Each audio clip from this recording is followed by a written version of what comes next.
Chapter 20, The Invisible Intruder. As Jeffers' prisoners berated themselves for being caught in the Diplodocus cage, the man suddenly turned and came back. Once more he gave a chilling, sardonic laugh. "My real prizes. Pretty soon Nancy Drew and her friends will be only skeletons." "But why?" Ned demanded, holding on to the bars and shaking them. Jeffers stared at him.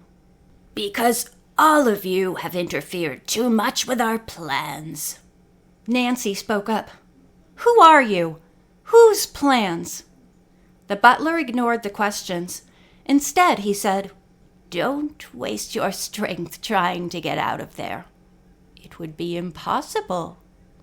He walked up the corridor again and soon was out of sight. "This is terrible," Helen said. "What are we going to do?" "Yes," Jim added. "I wouldn't put it past that idiot to carry out his threat. And I don't relish being a skeleton just yet." Nancy was thoughtful. Presently she said, "I wonder if Mr. Cranshaw is part of the gang, or if he's a victim of them." Ned began looking around the cage to see if there was any possible means of escape. At first glance, he saw none. The other prisoners joined him, tapping the walls, ceiling, and floor. The rear wall was made of stone and the ceiling of cement. The two side walls were constructed of heavy oak paneling.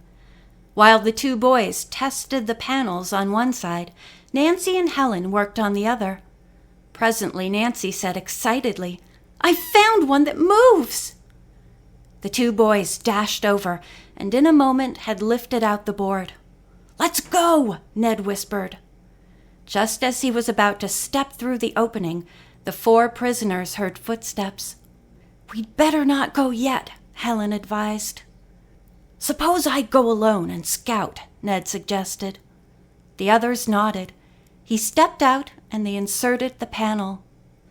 "It's probably Jeffers coming," Nancy said. "He'll undoubtedly miss Ned and there'll be trouble. I suggest we play a game with him. We'll hide behind this skeleton and keep appearing and disappearing. Jim, you'll have to play Ned's part." All of them hoped that in the dim light, the subterfuge would not be detected.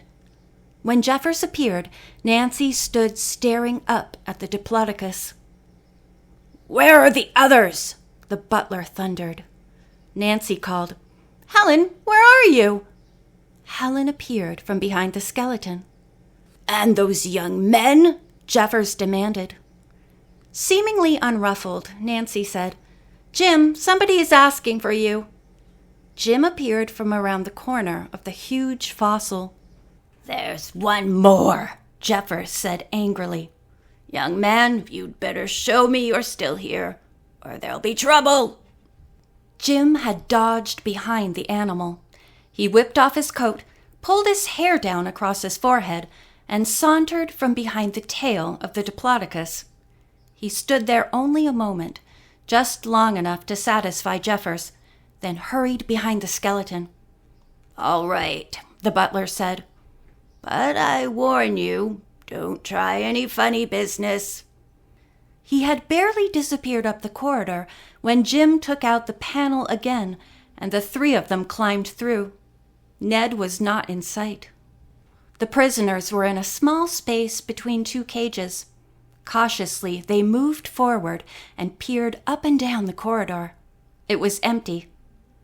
Helen and Jim started towards the stairway, but Nancy went the other way, curious to see what else the basement housed. In a moment, she came to a door and stopped. She had heard a faint voice behind it. Someone was crying for help. Nancy turned the handle of the door, but could not open it. Apparently, the door was locked.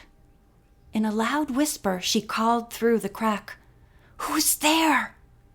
"Steve Rover. Let me out." "Steve," Nancy thought, astounded. Aloud she said, "This is the girl who found the shell in the woods. I'll rescue you as soon as I can. Tell me all you know. How did you get in and who brought you?" "I don't know anything," said Steve. "Please get me out of here." "I'll try to find the key to this door," Nancy promised. She turned and went up the corridor. Ned, Helen, and Jim were coming back. Ned said, "There's no exit from the basement except up the stairway we came down." "That's too bad," said Nancy. Then she told about having found Steve. "We must get him out of here." Nancy said she would like to talk to Steve again and find out if the boy had overheard anything which might help them round up the gang. They all walked back to his prison. "Jim," said Ned, "if Jeffers comes, we'll jump him." Nancy smiled. "And how about locking him in with the Diplodocus?" Ned grinned. "Will do, and we'll tie him up."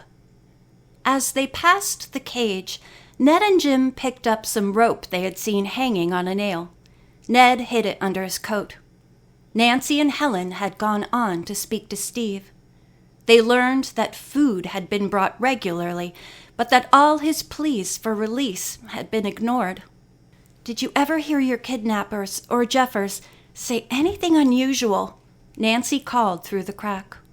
Steve replied, "Once, when Jeffers came in here with a tray, I heard him mutter, 'Invisible Intruder.'"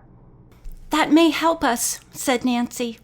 "My friends and I were prisoners here but got loose. Now we're trying to get out of the house. We'll bring the police." As they neared the Diplodocus cage, they heard Jeffers approaching. All four hid round the corner. As the butler appeared, Ned and Jim jumped him. The struggle was brief. The man was overpowered and a bunch of keys taken from his pocket. "Nancy," said Ned, "try these on the cage door. When it's open, we'll give Jeffers a chance to be a roommate of the Diplodocus." She found the right one, and the butler was bound and shoved inside. He glared and ranted, but no one paid any attention. "Maybe one of these keys fits the door to Steve's prison," Nancy suggested, and hurried down the hall. In seconds, the kidnapped boy was released. When told that Jeffers had been locked up, Steve relaxed, but insisted he knew nothing about what was going on in the house. "All Jeffers or those other two men told me was that they had to keep me a prisoner for a while, so I couldn't tell anyone what happened. I think they were going to pull some big job like a robbery and then go away." Nancy wondered if the job might be stealing Mr. Cranshaw's entire collection. "Steve, did you tell them we had the shell?" "I told them nothing," the boy exclaimed. When the ghost hunters reached the first floor, Helen and Jim offered to go upstairs and talk to Mr. Cranshaw. They found him sitting up in bed reading.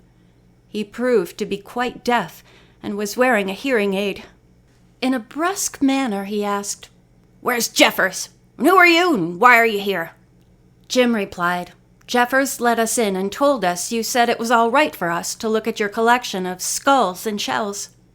"I never told him any such thing," Mr. Cranshaw replied. "Where is Jeffers? Send him to me at once." "We locked him up in the basement," Jim said.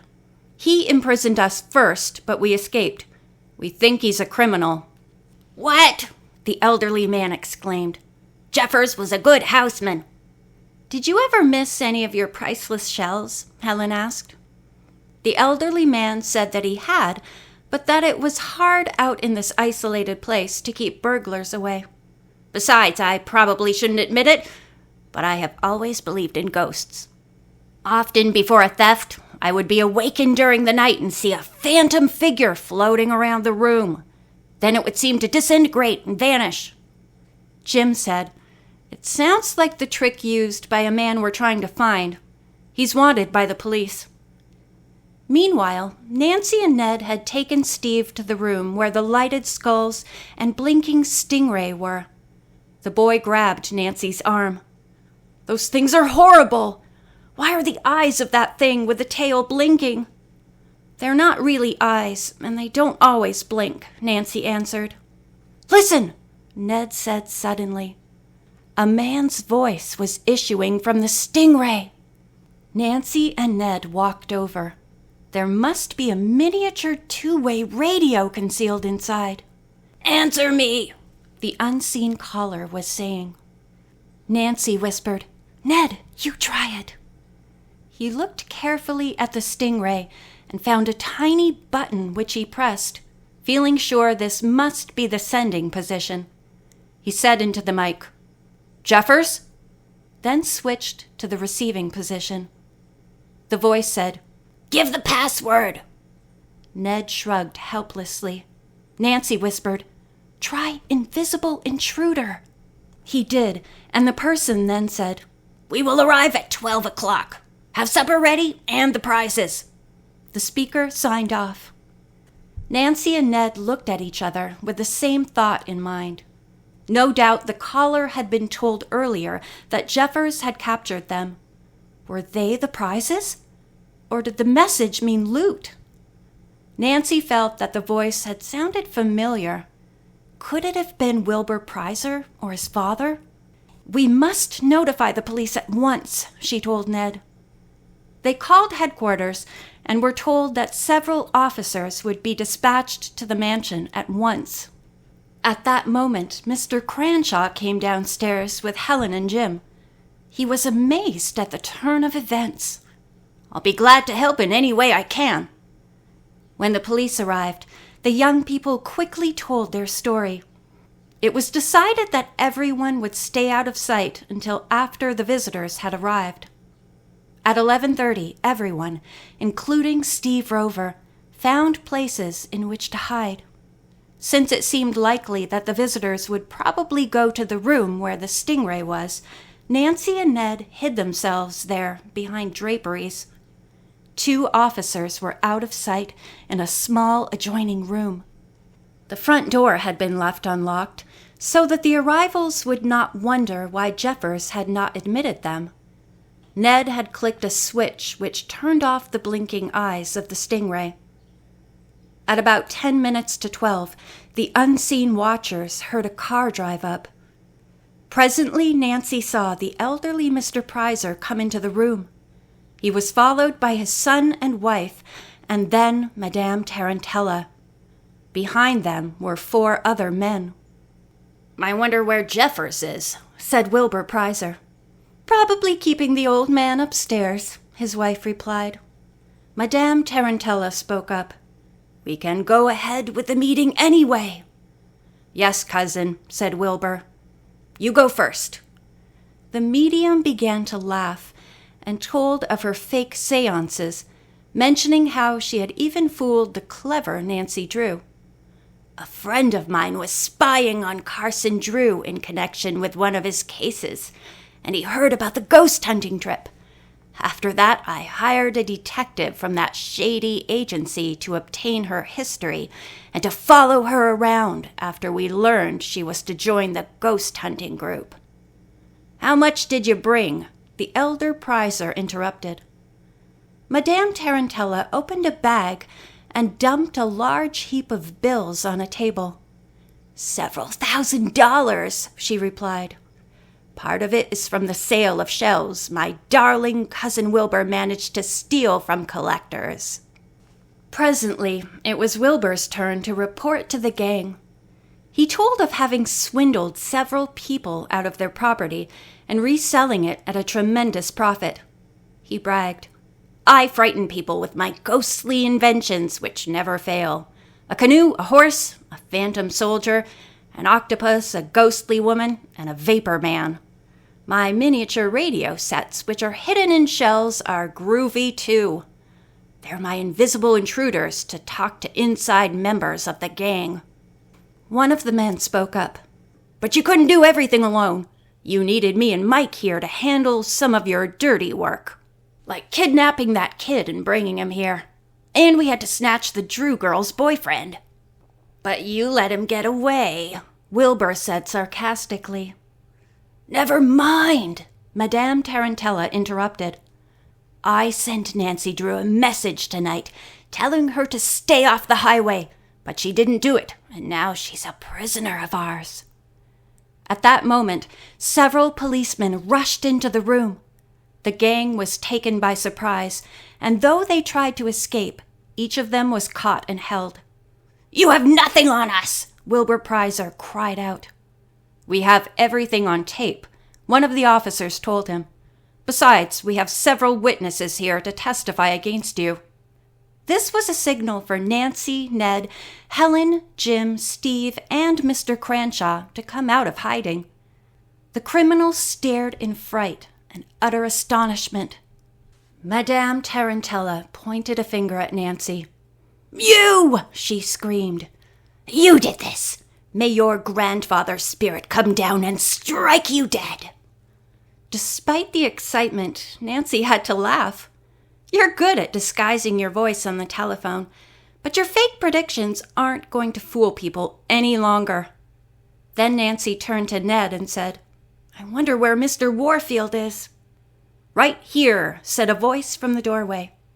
"This man," he pointed to one of the younger prisoners, "threatened me and made me drive off with him, so I couldn't come back in 2 hours to help you. But I guess he had this meeting in mind, and finally he left me on a country road. He let the gas out and figured I couldn't get back here before the meeting was over, and this collection of shells stolen." The gang members put up no further resistance and admitted there was no use denying what was recorded on tape. As they were led away, Madame Tarantella turned to Nancy. "I hate you, but I must admit you're clever at solving mysteries. Where are my papers?" "Safe. But why did you give them to me?" "Because I don't trust my cousins. They double-crossed me and stole my money, but I couldn't report them because of my own work. Wilbur even burned my hut and made a ghost go up with the smoke. I was too much in his power to resist his orders, because I did help steal a lot of valuable shells. The ones with my initials on them held his invisible intruder at one time or another. You, Nancy Drew, you can be trusted. Keep my papers for me until I get out of prison."